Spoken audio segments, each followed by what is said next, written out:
Should we use CRISPR to create disease-resistant species, or is that playing God? Remains one of the most controversial debates in modern science. CRISPR, the revolutionary gene editing technology, allows scientists to precisely alter DNA, removing harmful genes or inserting beneficial traits.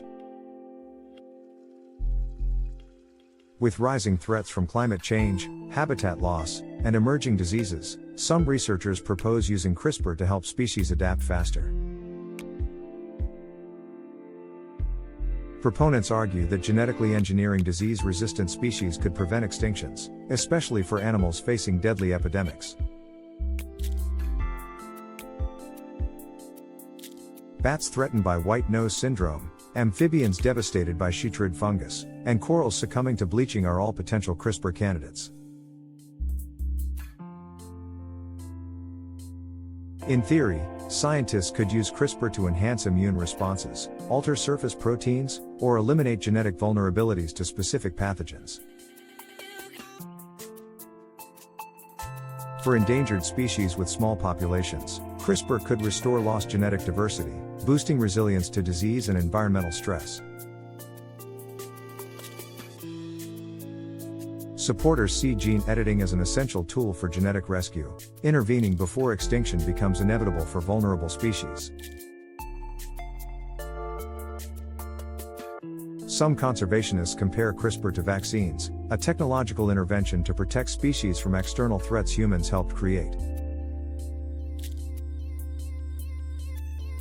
However, others argue that altering wild species at the genetic level crosses ethical boundaries, blurring the line between conservation and control. Critics warn that gene-edited species could disrupt ecosystems, outcompete native populations, or introduce unintended mutations that spread unpredictably. Once released into the wild, genetically modified organisms, even those created for conservation, are nearly impossible to recall or contain. The ecological consequences of altering predator-prey dynamics, food webs, or reproductive success could ripple unpredictably across entire ecosystems.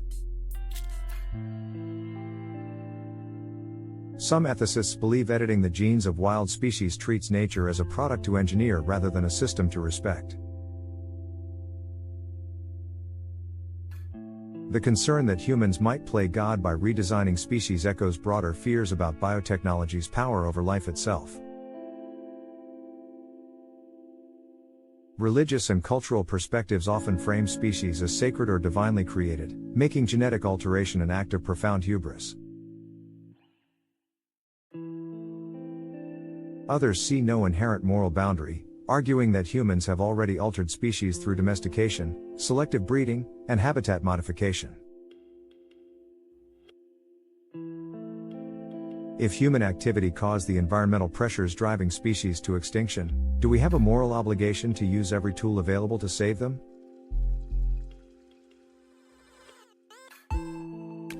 Proponents argue that refusing to use CRISPR could be ethically irresponsible if gene editing offers the only realistic path to survival for some species.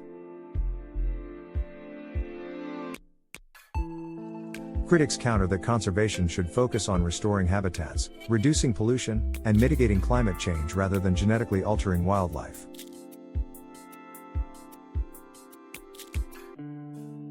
CRISPR's precision is often cited as a strength, but even precise edits can produce off-target effects with unpredictable evolutionary consequences. A gene that confers disease resistance in one environment could reduce survival or reproductive success under different ecological conditions. Some scientists worry that genetically modified species could become dependent on human intervention, losing the ability to adapt naturally. Conservation efforts rooted in genetic engineering could create a future where nature becomes a curated product rather than a self-sustaining system.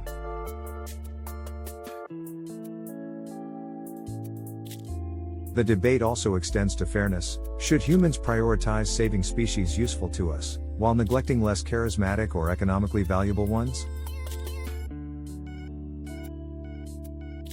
Using CRISPR to save crop pollinators or fish species vital to global food supplies may seem justified, but what about obscure insects or deep-sea corals? Ethical concerns also arise when species are edited to serve human interests rather than their own evolutionary needs. Engineering disease-resistant livestock, for example, might prioritize agricultural profits over animal welfare or ecological balance. The line between conservation and exploitation blurs when gene editing is used to enhance species that benefit human economies. International regulatory frameworks struggle to keep pace with gene editing technologies, leaving conservation gene editing in a legal and ethical gray zone.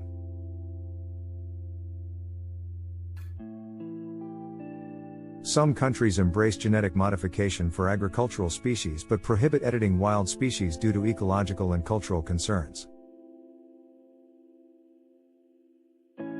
Gene-edited species could also cross international borders, spreading modified genes into populations in countries that never approve the technology. This raises questions of consent. Should local communities have a say before genetically modified species are released into shared ecosystems? Indigenous communities, whose cultures often include deep spiritual and ecological ties to native species, may view genetic modification as cultural erasure. Proponents argue that transparency, community consultation, and careful ecological risk assessment must precede any release of gene-edited wildlife.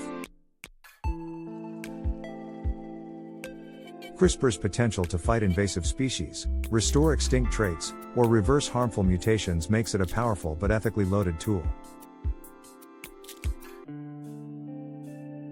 Using CRISPR to engineer disease-resistant species would set a precedent, viewing wild species as objects of genetic management rather than evolutionary agents.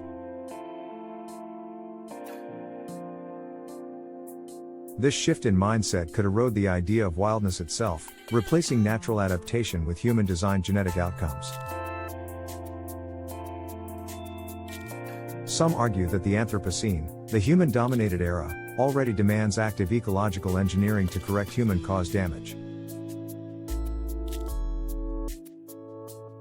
If humans caused biodiversity loss through pollution, habitat destruction, and global trade, do we now have a duty to intervene technologically? Others fear that once gene editing becomes normalized, it could be misused to design ecosystems for human convenience, erasing unwanted species. CRISPR technology itself is neutral. Its ethical meaning depends entirely on how humans choose to apply it in conservation or exploitation. Editing species to survive climate change could become a slippery slope to designing species that tolerate pollution or artificial habitats. The ethical debate over CRISPR conservation ultimately reflects deeper questions about humanity's role. Are we caretakers, partners, or engineers of nature?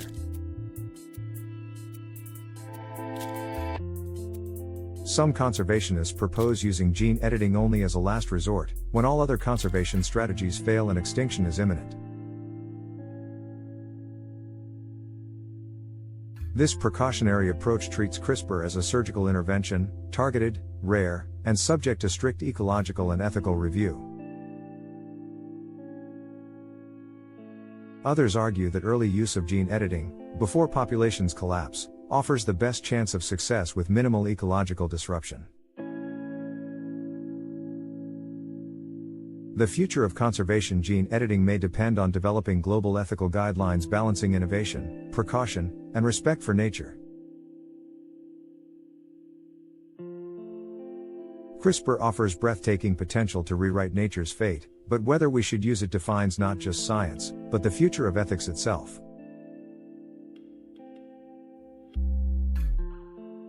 As the climate crisis accelerates and species disappear, humanity's choice between humility and control will shape Earth's living legacy for millennia to come.